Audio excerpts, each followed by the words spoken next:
Hello, this is Matthew Pogue here. This will be my Module 7 poster session discussion.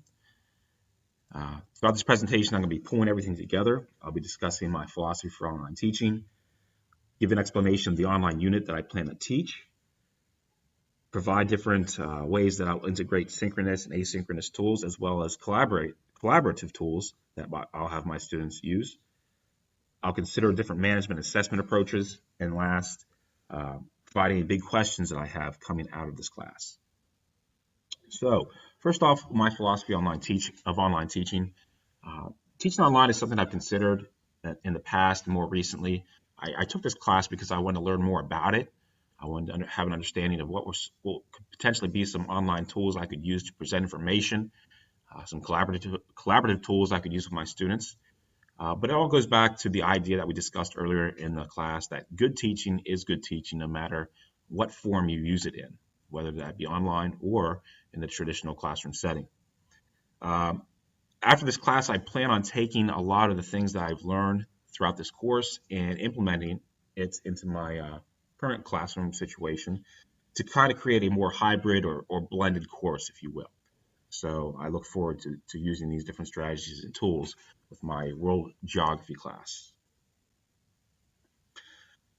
My online unit would be the 5 themes of geography, and throughout this presentation, I'm going to use a couple of collaborative tools that were discussed throughout this course. Of course, this is a Prezi, and I can remember Amanda introducing that. Glogster, which was discussed by Stephanie, and last Google Sites, which was discussed by Justin. First off, my overall unit. My student learning objectives would be for my students to be able to identify and explain each of the 5 themes of geography. I would like them to be able to apply knowledge of the 5 themes by constructing a digital poster and also construct a website that uses each of the 5 themes to describe the unique characteristics of an assigned region. Alignment with learner-centered attributes, as mentioned and discussed in the Carrie Rice book. First off, for active participation, I would provide direct instruction or lecture by using a synchronous tool of some sort. Most likely that would be the Blackboard Collaborative. Students will also be expected to record notes on the 5 themes of geography from my lecture using a graphic organizer. For learner autonomy, students will be expected to reply to 2 discussion prompts in an online form throughout the unit, and students will be required to complete a textbook reading once the synchronous class has finished. For collaboration, I'm expecting students to collaborate with other classmates in the creation of a website that provides examples and explanations of each of the 5 themes.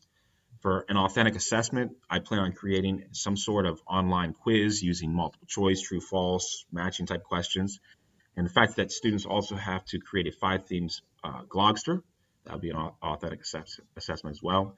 And for teaching 21st century skills, once again, them creating a Glogster, that's an online tool, creating Google Sites, and also having online discussions. I expect my students to follow proper netiquette.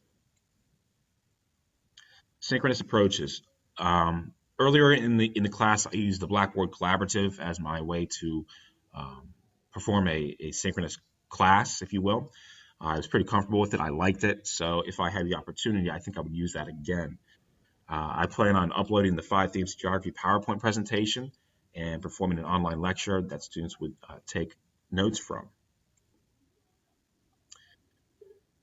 Also, asynchronous approaches, I would have and expect my students to watch a YouTube clip in which they're expected to, watch it on their own and apply what they know of the 5 themes of geography from what they observed in the video clip. And they would take their understanding and apply it to an online discussion post. The 5 themes Glogster, students would be expected to create a glog that uses text, picture, clips, anything, etc., to identify and describe the examples of each of the 5 themes of geography. And I have an example here that I'm going to use. Now, this is not finished, but I create this just as an example of a student work sample of what I'm looking for in a glog.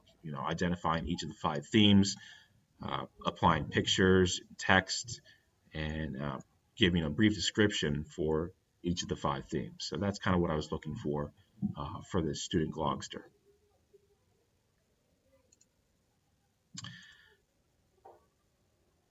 For the 5 themes discussion post, students will be expected to apply the 5 themes of geography to the community in which they live by providing at least 2 examples of each theme and upload the response to an online discussion post. Collaborative tools. The biggest collaborative tool I would use throughout this unit would probably be Google Sites. Students will be assigned a different group. Each group will be assigned to a different region in the world, and each student is expected to research and make a contribution to the group site by providing one example of each of the 5 themes that is unique to their assigned region. Once again, I have an example here. It's not finished, but I just created it for this class. So here's the home page. We have different regions, different groupings, and within each region, each student would have their own page. So all I have to do here is share it with different students, and then they could be able to access the Google site and make changes to it. So once again, that's the major collaborative tool I would use here for this unit. Management and assessment. I suppose for the Glogster and the Google Sites assignments, it would probably be best if I incorporate some type of rubric for students to use and follow along with, and that's how they would be assessed for those 2 projects. Discussion posts would be assessed based on online discussion rubrics, and in the Carrie Rice book, chapter 2, there was a couple examples there that could be used and followed along with. So I'd probably use something similar to those. Regarding Bloom's revised digital taxonomy, I focused on cognitive questioning strategies, and for this unit, I would focus on exploratory, the challenging, and the summary. For exploratory, they'd be describing regions and communities using the 5 themes.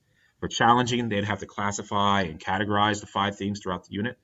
And for summary, they would be creating or building a website and a blog that would show me that they have an understanding of what the 5 themes of geography are, and they could apply it to their community or to other things like a region they're assigned to.